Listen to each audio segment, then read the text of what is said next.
Credo sia uno degli eventi proprio che è nata con Borgo Veneto e sta veramente perseguendo quell'obiettivo di comunità, quindi perché quando si lavora per un bene comune che è quello della prevenzione, di curare la malattia, credo che tutti mettiamo il nostro contributo, quindi sicuramente la comunità di Borgo Veneto, ma anche i comuni contermini sostengono questa iniziativa e mi permetto di ringraziare anche tutti gli sponsor privati che in maniera silente sono lì e danno il proprio contributo per poter far sì che questa manifestazione cresca, ma soprattutto raccolga fondi. Se mi permettete un inciso, io sono orgoglioso di essere veneto, di avere una sanità veneta che lavora in questi termini e siamo tutti veramente importanti che ci concentriamo per sostenerla. Siamo un'eccellenza in tutta la nazione. Raccogliere fondi è fondamentale, lo IOV è cresciuto tantissimo in 20 anni da quando è stato istituito, è diventato un centro di riferimento sia per la ricerca che per la cura, ma è diventato un centro di riferimento anche per la popolazione. Eventi di volontariato come questo, che raccolgono fondi per la ricerca, ci danno quella linfa vitale che ci permette di portare avanti progetti pensati, ideati, costruiti allo IOV e che possono fare molto e che possono appunto avere anche questa connotazione del tutto locale, quindi dare anche quello che è il lustro a quello che è le idee del territorio e dei ricercatori del nostro istituto. Quindi ogni euro che viene raccolto per la ricerca è fondamentale, non viene sprecato, diventa cura, diventa ricerca, diventa speranza per il futuro. Contro il tumore della mammella abbiamo fatto tanto, sia a livello internazionale ma anche con studi locali, la guarigione è sempre più possibile e anche laddove la guarigione non è possibile la sopravvivenza anche in fasi avanzate di malattia è notevolmente aumentata in questi anni.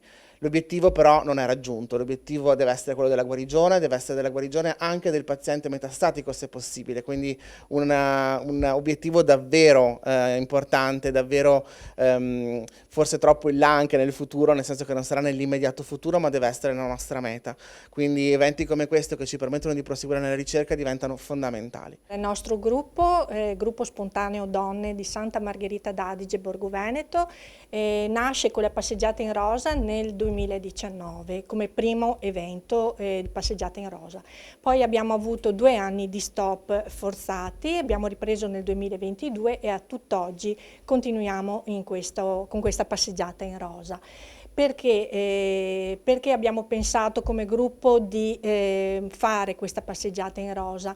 Il motivo è stato di aver toccato con mano la malattia da parte di una componente del nostro gruppo.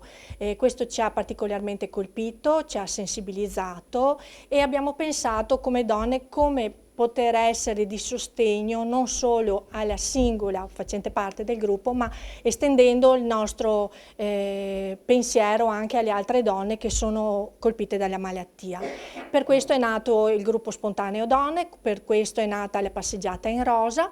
Ogni anno abbiamo avuto dei riscontri sempre più positivi, siamo cresciute, stiamo crescendo grazie appunto, come ha detto anche il nostro sindaco, agli sponsor che ci hanno sostenuto, la parrocchia che ci ha sempre assecondato insomma nelle nostre attività e al Comune di Borgo Veneto che ci ha sempre sostenuto e continua a farlo insomma. E ringraziamo quest'anno anche la Regione Veneto, il dottor Soranzo che ci ha dato questa possibilità di essere qui oggi. L'appuntamento è domenica 14 settembre presso la località di Santa Margherita d'Adige, Borgo Veneto, provincia di Padova.